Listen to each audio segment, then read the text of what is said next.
Hello everyone and welcome back. So, I've got a problem, and that is that I can't get any files on or off of my WinBook, which is because the floppy drive's dead.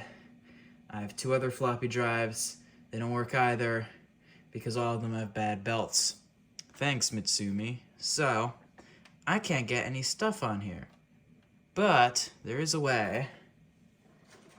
And it involves one of these. This would appear to be your standard parallel port, right? Or I mean, not port. No, it wouldn't appear to be a port. It would appear to be a cable, because that's what it is.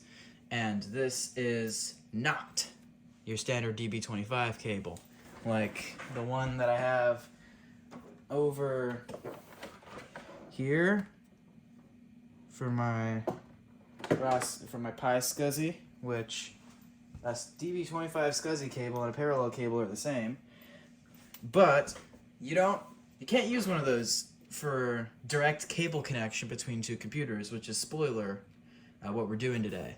Instead, you have to use a specially wired one for lap link, as it's called. It has some pins wired differently to allow a direct connection.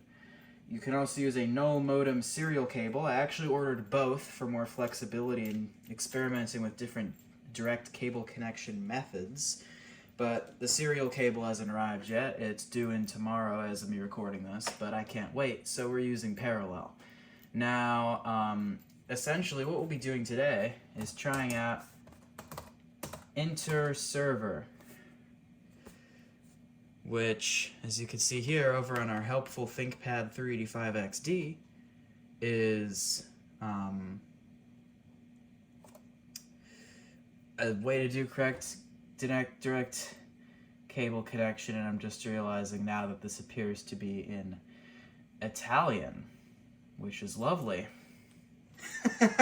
No! Oh no! We can still use it, right?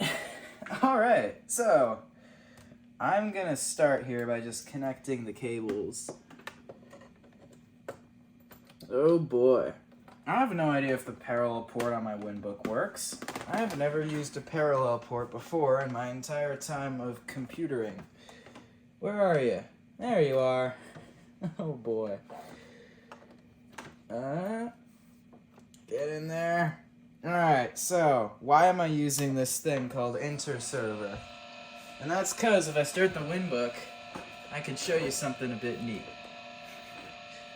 So, there you go. Speedrun the hard drive detect. Yeah, that was quick. Okay. We gotta do something, and that is... Do you have to edit autoexec or config.sys? I have no idea. It's config.sys.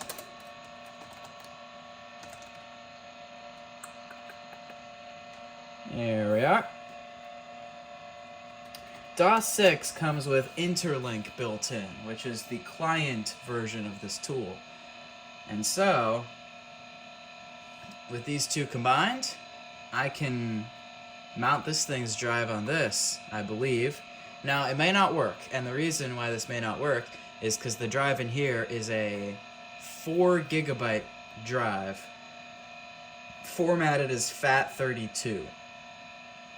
This WinBook speaks in DOS 6, which does not support FAT32, I don't think. So this could very well not work, in which case I'm going to have to get out my IBM PS Note 425. Okay, so that PS Note is the only laptop that I can actually get files onto that is a FAT16 hard drive. We're just going to try this first. So I have to add this line here. Device equals...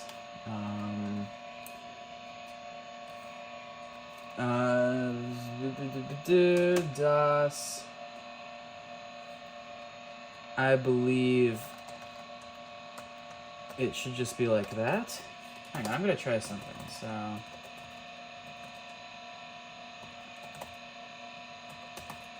It doesn't have it.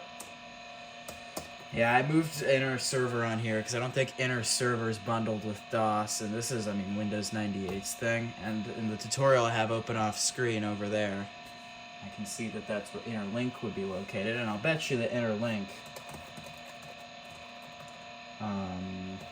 is in here. It isn't.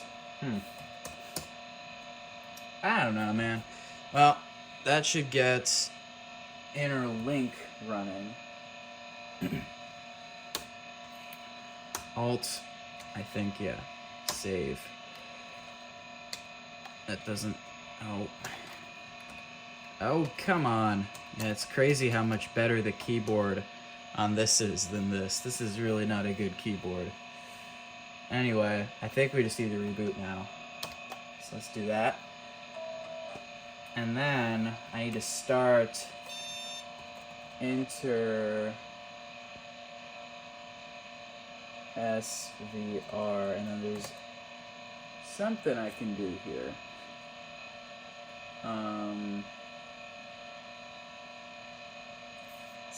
/LPT1. I don't know how to use this. Is it doing it? It's all in... Why is the one copy I can find online in Italian? I think that starts it, right? So then... Yeah, that's not... Does it mount as the D drive? How does this work? You know what might... Let's enter into Windows here, because that might actually show us something useful in File Explorer, if anything is showing up at all. So I guess we should see. Since the last video, I gave the trackball rollers a really good clean, so they're actually working much better now. They were really not doing very well beforehand. Oh, whoa, that's drives. E? That's not a good sign. F. Does not exist. Okay, something's working. I'm gonna make the assumption right now that FAT32 is at fault here. Because we've got a C drive. We don't got a D drive. Well, wait. What happens if I put a floppy drive in the floppy drive in the PS Note? If that works, then that's fine. I don't have to deal with getting inner server onto the PS Notes. So let me... I butchered my language so bad right there. First of all, I said I was going to put a floppy drive in the floppy drive instead of a floppy disk in the floppy drive. Okay, and then I called my ThinkPad 385 a PS Note, and then proceeded to say, I hope this works because I don't want to get out the PS Note. Great speech skills there. Great job. I think right here I have a floppy disk with... I'm pretty sure that this floppy drive has a, You did it again! Stop calling floppy disks floppy drives. Please, for the love of God, stop doing that past me that I have no control over.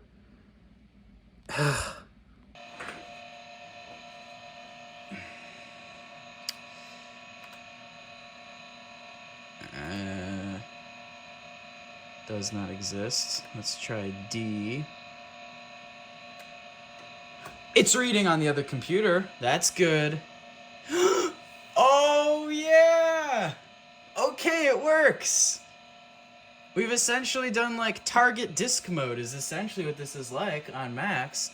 And it looks like I don't have Planet X3 on this floppy, which is a shame. All I put on here is, like, Tetris and Speed Store. That's fine, though. Let's go ahead and... This is good. We've established a working connection. We don't need to deal with FAT32, because the amazing 385XD ThinkPad has got it all under control.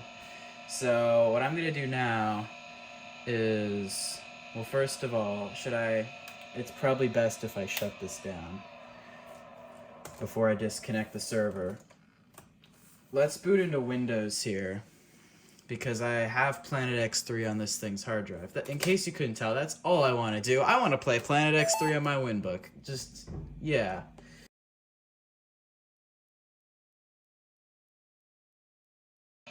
There we go. Mounted right up. Hey, there we go. Check that out. Does it on startup now. This should be the drive. D. Yeah. Okay, what's the directory? It's gonna be like planet something 1 because it's name limits. Yeah. Wait, where's that key on here? Oh, it's down here. MEI, why'd you do that? This should run. It should. Right off here without even copying it. I obviously will copy it. Yeah, there we go. PC speaker. Let's do it. Ha, yeah, there we go. It's very quiet. There's no adjustable volume on this. And it makes sense that it's quiet. The PC speaker on this is a little soldered piezo looking beeper speaker right on the board. That is the, I mean, compared to the PS Notes, which is super loud and has a dedicated big ol'... Is it playable though? Yeah, it is. What's up with the aspect ratio? I wonder if this is like a 640 by 200 or a 640 by 400 screen. Well, no, I don't, because it shouldn't have black bars. I'm not sure what the resolution this is, honestly. What I do know though is that the model number of this screen is very, very close to the model number of the screen for the PowerBook 165C, which is like 640 by 400. So I wonder if this is like a weird resolution. I don't know. The aspect ratio looks like, because like right here I have a PowerBook 145, which, I mean, you're not going to be able to see super well, but this is a 640 by 400 screen. And the aspect ratio looks different, so I don't know. But point is, it's playable. The colors don't actually look too bad. Very playable. You can see the movement. This is actually a great game to play on passive matrix screens because you can absolutely still tell what's going on. Let's go get blown up.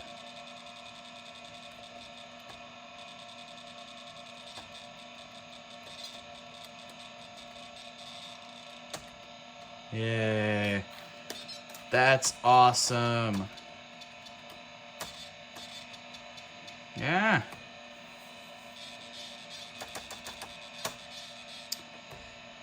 I mean, I can do the CGA version as well, right?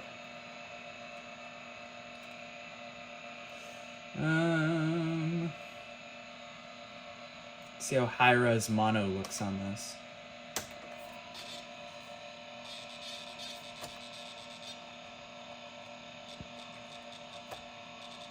There it is. Very playable. The refresh rate on the screen isn't the worst I've seen in a passive matrix. This is a complete and total success, though. This went very, very well. Despite interlink being in, or despite interserver being in Italian, I managed to navigate and got Planet X3 running on my WinBook. And that means I can get any software on here.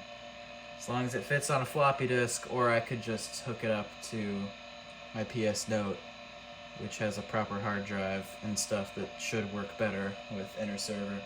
And the more likely thing I'm going to do, though, is not use interserver at all and get LapLink on here.